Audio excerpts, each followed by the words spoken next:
change, biodiversity, and sustainable development. We are going to talk to hear the speech of the intervention of a very important person in the European Parliament and the European Union institutions.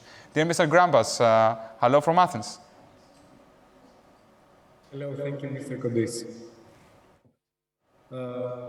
Honorable Excellencies, dear speakers, ladies and gentlemen, I would like to start by thanking the American Hellenic Chamber of Commerce for the kind invitation to address this timely event today, the first of its kind, if I may, in terms of such a spherical approach, magnitude, and added value.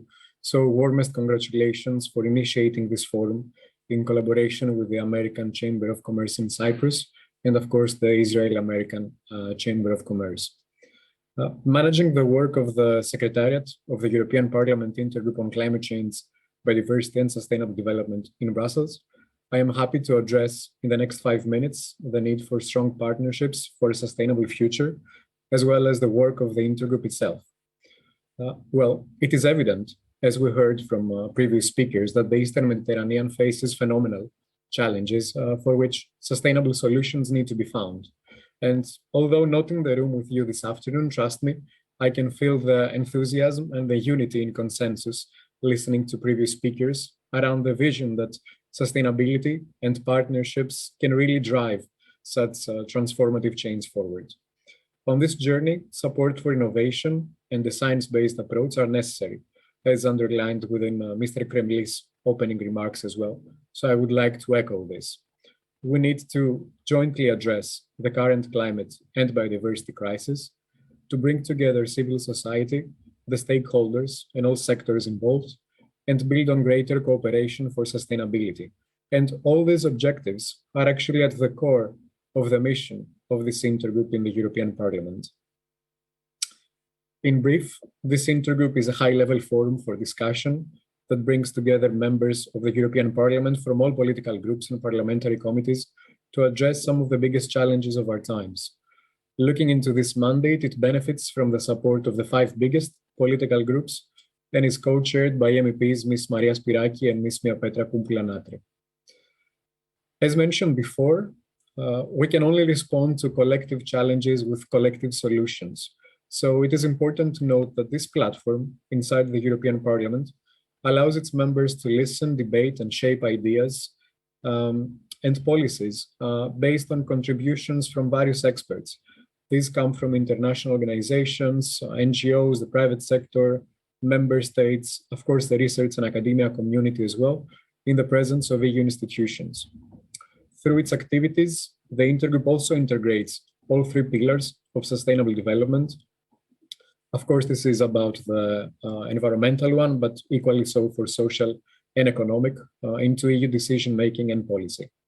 At the same time, it promotes smart, sustainable, and inclusive growth in a competitive Europe, contributing to meeting our important climate and environmental targets. I believe that on all previously mentioned and soon to be addressed topics as well today, there is a strong need to improve cooperation. Either we're talking about data collection, hence increasing our knowledge, to advancing cross-sectoral dialogue, engagement, and collaboration between policymakers and all stakeholders. We also need more investments and innovative solutions, as was mentioned at the beginning of this event, in various areas, of course, ranging from energy and transport to sustainable tourism, tackling pollution, boosting circular economy, and of course, fisheries, aquaculture, biodiversity, and more. As a result, on behalf of the Secretariat of the Intergroup, it would be with pleasure to work in close collaboration and to explore opportunities ahead, of which I'm sure there is plenty. I'll have to highlight that for all these efforts, the United Nations Sustainable Development Goals serve as the overall policy umbrella for the Intergroup. And for the current mandate up to 2024, the focus is, of course, placed on the delivery and implementation of the European Green Deal. In the last slide, I've also noted all relevant working groups of the Intergroup, so you can see all the different themes and priorities that the Intergroup is active on. At the same time, more information is, of course, available on our website too, at ebcd.org/intergroup. And then moving to to the last slides.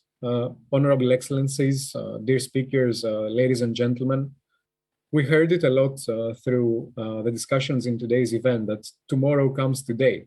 So inspired by previous speakers, the intervention of Mr. Pauli, welcoming the great work of IMO as presented by Mr. Kontogiannis, but also hearing with great interest the presentation of Dr. Kastanas on Nestlé's sustainability journey. I equally believe that the private sector has a key role to play, and this is important for the multi-stakeholder approach to be used in moving forward. So, inspired by the momentum of these discussions, I believe that it is only based on strong partnerships and science that we can play a key role pushing the sustainability agenda, climate and environmental action forward. So, summing up, we know that a litter-free, healthy, and prosperous Mediterranean is key in our efforts to tackle both climate and biodiversity crisis, protect the environment, but also human health, and also address, last but not least, all relevant socioeconomic activities that we so much depend on. So this is now upon us to take this ambition forward. So thank you once again for your attention, but also for driving this vision ahead. Thank you, Mr. Grampas.